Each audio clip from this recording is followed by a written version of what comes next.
Hey folks, Sebastian here. I'm the owner of Lakeside Landing. Just wanted to put together a quick instructional video on how to use the pontoon boat, some safety features and what to expect. Bear with me, I'm not a professional movie maker, so I apologize in advance if it seems a little cheesy, but it will answer most of the questions that you have. So come start with me over here, and this is the lift. The lift is operated very simply. That way makes it go up, this way makes it go down. I do have to ask that you guys don't start loading the boat and don't stand on the boat until the weight is off of the lift and the boat is floating in the water. The lift is rated for 4,000 pounds, the boat weighs 3,800, so it can't really take all the added weight of all the guests in your equipment. So just kind of lower it into the water. Once it starts rocking, it's still in the cradle, but the weight's now on the tunes, and that'll be safe for you and for the lift. Okay, when you come on the boat here, there's no need to do anything with this in particular, but this is a battery switch that for some reason or another, if the boat doesn't start, this switch could be off. So that's a self-maintaining issue that you could look at. If it's in that position, in the upright position, I'll disconnect the battery. It should be in that position that way. So if you try to start the boat and it's not in this position, it won't start. That would be one thing for you to troubleshoot on your own to make sure that that is in that position. When you come over here to the helm, the way to start the boat is to take the safety clip, put it underneath the red button here. Won't start without that safety switch under the red button. Then you take the key, put it in. You make sure that the engine is in the down position, and you make sure that the propeller is submerged in the water. Can't start the engine unless the water is pumped into the system, and the propeller has to be submerged. So then all you have to do is just turn it. You get a beep. Turn to the right, like the ignition switch on a car. Hold it, and it starts. You want to turn the stereo on, you need to have the middle rocker switch here in the left position. You'll see power now comes onto the stereo. And I'm sure you guys will figure out how to Bluetooth pair it, and then it's a Bluetooth system. You have the GPS here. Hold the button. Once it says Garmin, you can let go. You're gonna wait, I don't know, 30 seconds or so. You're gonna hit the screen to agree.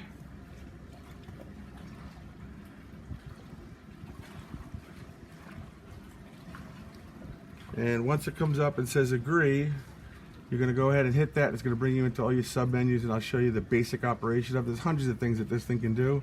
You're really only interested in a couple.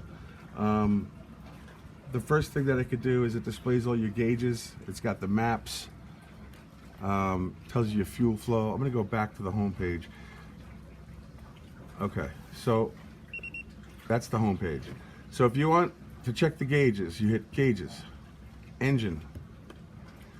That's your home screen. It's got your fuel, your RPMs, and the trim level for the engine. Move the engine up, the trim level comes up. Move the engine down, the trim level goes down. If you're wanting to get max speed out of the boat, the trim level, it's perfect for that, is 1/4 up from the full down position. So if it's there, that's your best fuel economy. That is going to give you the most bite from the propeller. That's where I keep it when I operate. Hit the back button twice and go to combos. Combo 1. This is the one that I use. This is going to have the map of the lake. It's going to have all your pertinent information. It's your speed. It's the only place you're going to get your speed. The water temperature, the depth, which becomes very important when you're operating in the coves. Some of those get as shallow as 2 and 3 feet. I prefer you stay out of the shallow parts of the cove. If you ding a propeller, that's going to be an expense. So when you do go and you have less than 5 feet of water, you go ahead and you take the trim level and you bring it to the point where the propeller is just in the water. But it's still at probably about a 30-degree tilt in the back. And then you should be safe. So this is a map of the lake. If I expand out, we're at the north end of the lake by the bridge. If I expand out, it's going to show you, pointing towards the south end, that there is a dam down here. I'm sorry, hold on, the wrong way. Okay, this is going south towards the end of the river. There's a dam down at the bottom of the river. You're going to see the tracks that everybody takes, and it's going to bring you right to Lily's Bridge Marina, which is marked. It's the last cove. It'll be actually on your left side, and the marina's over here. This is where you're going to get your gas. I have to tell you that the marina is closed on Mondays, and they are open from 9 a.m. to 6 p.m. So if you're checking out on a Monday, you need to have the boat filled up on Sunday night. If you're checking out any other day of the week, after 6 p.m. at night, you're not going to be able to get gas for the boat. I have a policy where if you are not filling the boat back up to full, I have to pay a maintenance man to go down to the marina and fill the boat up. So in addition to the fuel charge, there'll be a $150 service fee to fill the boat up. So let's just all avoid that and make sure. This summer I've run into a lot of problems with people just saying, hey, just charge me for the gas. I didn't get a chance to go. It just doesn't work really well for the next guest, and my maintenance man is not really happy to drive the boat down there. So he charges me this extra money. So I just thought that I would mention that. So make sure that the boat comes back full. As far as this plug is concerned, this plug is to it charges the second battery, which powers the stereo. It'll be plugged in when you arrive, and I need you to plug it back in after every use. That's so that if you guys are anchored out in a cove and you want to play the stereo with the engine off, you're not going to kill the main battery for the engine. And then when you get back, this will recharge that battery, which is located in a lock cabinet under here, but you don't need to have access to that. Also, on the boat, I don't allow towing. You can't tow tubes, you can't tow skis. I started off allowing that, and I've had 3 incidences where people wrap the rope up in the propeller, and it's an extremely expensive fix. And I realize it's inconvenient because some people want to tow, but as a rental, I'm just not able to allow it. So there's going to be no towing allowed of any kind. Also, there is no nighttime operation of the boat. You have to be back on the lift by dusk every evening. My insurance company does not cover me for nighttime operation, so the pontoon's only for use during the daytime. I'm going to give you a quick instruction on the electric bimini top. We have a switch over here, and just up and down, electric. All right, we got a battery pack here.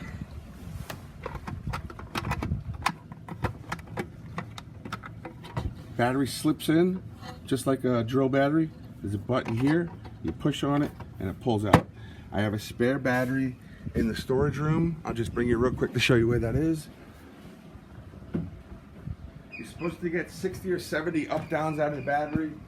So if you draw the short straw and it's dead, you come into the storage room and the battery is right here. You just take the fresh battery out, plug the new battery in, slip this battery into the slot. All right, I'll come back on the boat.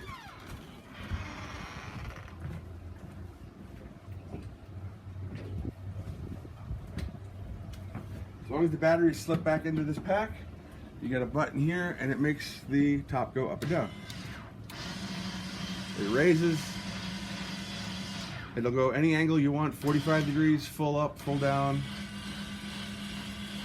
All right, now, the most important part of this video. It's happened 3 times. It's extremely expensive, and I don't want it to happen to you. You're out, you're having a great time on the lake. I understand how this could slip your mind. This top will get ripped off if you try to approach this dock with the top up. It needs to be retracted. I have a note here to try to remind you. I have a note on this side to try to remind you. I have this video to remind you. You have to have the top down when you approach the dock. My last guest about 2 months ago tore it off. It was a $2,200 expense. So I don't want that to happen to you. So please, please, please remember to retract the top whenever you approach the dock. That includes the slip here and the mooring whips that are over here. The top has to be down, or the mooring whip over here will catch the top and it will rip it off. The mooring whips, I'm going to provide you with a separate instructional video on how to accurately use these mooring whips. If you're not familiar with them, what they're for is if you don't want to keep putting it on the lift and off the lift and on the lift and off the lift because you're making multiple trips on and out, in and out all day, it's pretty convenient to just come to the whips and tie it to the side of the dock. The purpose of the whips is that it keeps the boat a foot or two off of the dock, because on the main channel it gets very bumpy and it will damage the boat. So if you're going to be in and out all day, you may choose to put it on the whips. If you don't want to, you can come put it in the slip. That's completely up to you. As far as operating the boat, I have another video that I made a few months ago that I'll splice together with this, that tells you how to operate the boat and how to navigate with the current to get back here on the lift.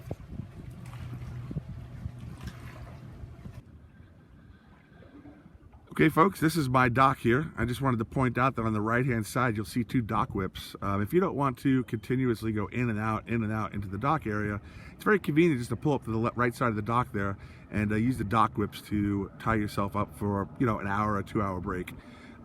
Again, with the bimini top, as you're pulling into the dock whips, if you have your bimini top up, the dock whip will also hit the bimini top and it will rip the dock whip out of the dock, and we don't want that to happen. So when you're going into the dock lift and when you're pulling up to the dock whips, make sure that the canopy top is in the down position.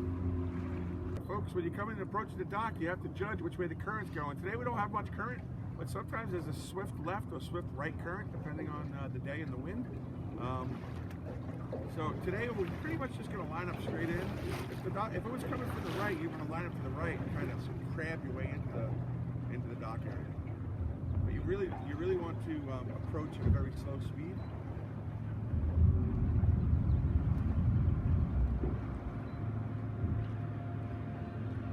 And optimally, you'll have a person on the front left and the front right to help guide you in. I don't have that today. So I sense a little bit of a right to left current, so I'm starting to move it over to the right so it can push me to the left. And you'll notice how slowly I'm bringing it in. Right now you would normally have somebody on the front, left and right to grab those posts, which I don't have today.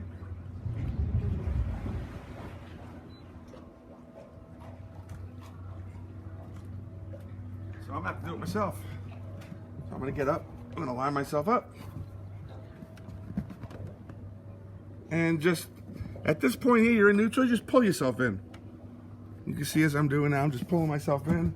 Like I said, you usually have somebody on the front, left and right, and somebody be manning in neutral as you're coming in. And that's it.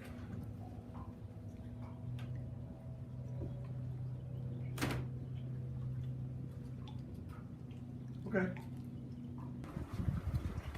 All right, folks, for this last segment, I'm just going to give you a quick overview in case you get stopped by the police, where the safety equipment is and where the registration is. So there's a couple of required items on this boat. It's a life vest for every person that's on the boat. It's not a life vest for the maximum capacity. So if you have 3 people on board, you need 3 life vests.